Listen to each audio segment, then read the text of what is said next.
నర్సింగ్లు ఆచారి, అదేవిధంగా హరివారు, హేమాద్రి గారు, ఈ నలుగురు వస్తే మీరు ఎమ్మెల్యే గారి దగ్గర వీళ్ళకి సన్మాన కార్యక్రమం ఉంటుంది. ఈ నలుగురు రావాల్సిందిగా కోరుతున్నాము. అదేవిధంగా జిల్లా అధ్యక్షులు కూడా వాళ్ళిద్దరూ కలిసి ఆ నలుగురిని సన్మానం చేస్తే వాళ్ళని ఆదర్శంగా తీసుకుని ఇప్పుడున్న యూత్ డెవలప్ అవ్వాలని చెప్పేసి ఉద్దేశంతో ఆ రోజు మన గవర్నమెంట్ అప్పుడు మంచి ప్రభుత్వం, ఇప్పుడు టెక్నాలజీ పెరిగింది కాబట్టి మన మంచి ఎమ్మెల్యే ఉన్నారు, మంచి జిల్లా అధ్యక్షుడు ఉన్నారు. మనం ఈ జిల్లాని అభివృద్ధి పదంలో నడిపించడానికి మన ఎమ్మెల్యే ముందుంటారని కూడా తెలియజేస్తున్నాం.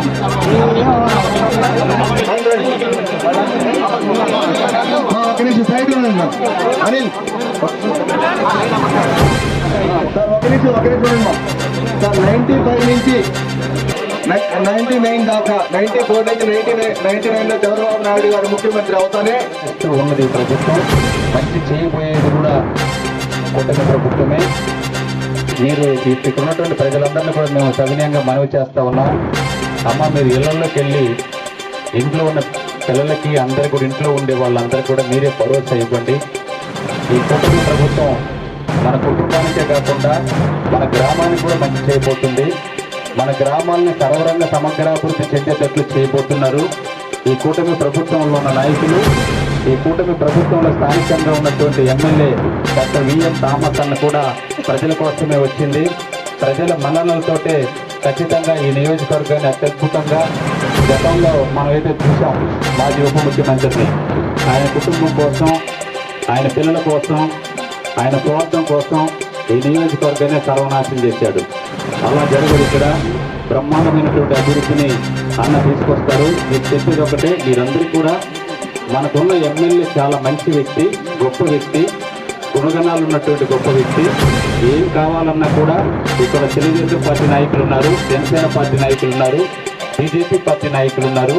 వాళ్ళందరితో కూడా మీరు కలిసి అన్నను కలవచ్చు. ఏ సందర్భాలైనా కూడా మీరు మెసేజ్ కూడా ఇవ్వచ్చు.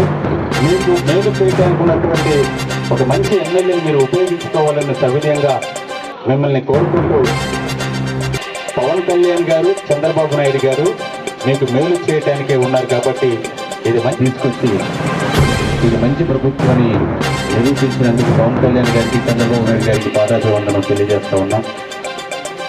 నిజంగా కూడా ఇది మంచి ప్రభుత్వం. మంచి ఎమ్మెల్యేలు ఇచ్చారు, మంచిగా పెన్షన్ ఇచ్చారు, యువతకు ఉద్యోగాలు ఉచితంగా ఉండాలని రాష్ట్ర ప్రజల కోసం పార్టీలన్నీ కూడా పక్కన పెట్టి Janasena party, Telugu Desam party, Bharatiya Janata party ఉమ్మడిగా కలిసి 164 సీట్లు సాధించి ఇది మంచి ప్రభుత్వం అని నిరూపించారు. నిజంగా కూడా ఆంధ్రప్రదేశ్ రాష్ట్రంలో ఉన్న ప్రజలు బాధలు, వాళ్ళ కష్టాలు, వాళ్ళ ఇబ్బందులు ఇవన్నీ కూడా చూశారు కల్లారా గౌరవ ఎమ్మెల్యే గారు. ఇప్పుడు కూడా టీకెట్లోనే ఉంది, ఇంకా నేను తెలుసుకోవాలి. సో నాది మాడి తోటనే టీకెట్లు పెట్టేశారు. పట్టా ఉంది, పక్కా ల్యాండ్. అయినా కూడా ఈ ప్రభుత్వం ఎట్లా ఉంటుందంటే, గత ప్రభుత్వం చాలా దరిద్రంగా ఉంది, అందరినీ హరాస్ చేసింది. అదేవిధంగా చూసారంటే కొల్లాగుంటలో నేను లాస్ట్ ఎలక్షన్ క్యాంపెయిన్ పోయినప్పుడు అన్న మొత్తం వచ్చి నా భూమిని ఈయన వాళ్ళు వేసేస్తారు, ఈయన భూమిలో వేరే వాళ్ళు రాళ్ళు వేసేస్తారు, మొత్తం మార్చి వేసేస్తారు. మేమందరూ అన్నదమ్ములు కాబట్టి కొట్టుకోలేదు, లేదంటే ఒక్కొక్కరు తల నడుస్తూ ఉండాలి, అట్లా చేసేస్తున్నారు ఈ జగన్మోహన్ రెడ్డి ప్రభుత్వం అని చెప్పేసి ప్రతి ఒక్కరు కంప్లైంట్ చేశారు. ఇందులో కారణం ఏంటంటే రాళ్లలో జగన్మోహన్ రెడ్డి రాళ్లలో కూడా పిచ్చారు, పాస్బుక్లో పిచ్చారు, రాళ్ళు నాటినట్లో కూడా వైఎస్ఆర్ పార్టీ ఫోటోలు దాంట్లో సింబల్స్ కూడా వేస్తున్నారు. ఇలాంటి దరిద్రమైన ప్రభుత్వాన్ని ఓడగొట్టి మంచి ప్రభుత్వాన్ని ఇచ్చడానికి మీ అందరికీ కూడా మేము మరొకసారి ధన్యవాదాలు తెలియజేస్తున్నాం. అదేవిధంగా చూసారంటే ఈ ల్యాండ్ టైటిలింగ్ యాక్ట్ ఉంటే ఎవరు పొందడాలో తెలియదు సెకండ్లో. సో కాబట్టి దీన్ని మంచిగా తొక్కడానికే వీళ్ళు ఈ ప్రోగ్రాం చేశారు. మీరందరూ కూడా మేల్కొని వాళ్ళందరినీ తరిమి కొట్టి ఈ ఆంధ్ర రాష్ట్రాన్ని మీరే కాపాడారు. సో ఇప్పుడు జగన్మోహన్ రెడ్డి పిక్చర్ తీసేసి రాజముద్రతో మీ అందరికీ కూడా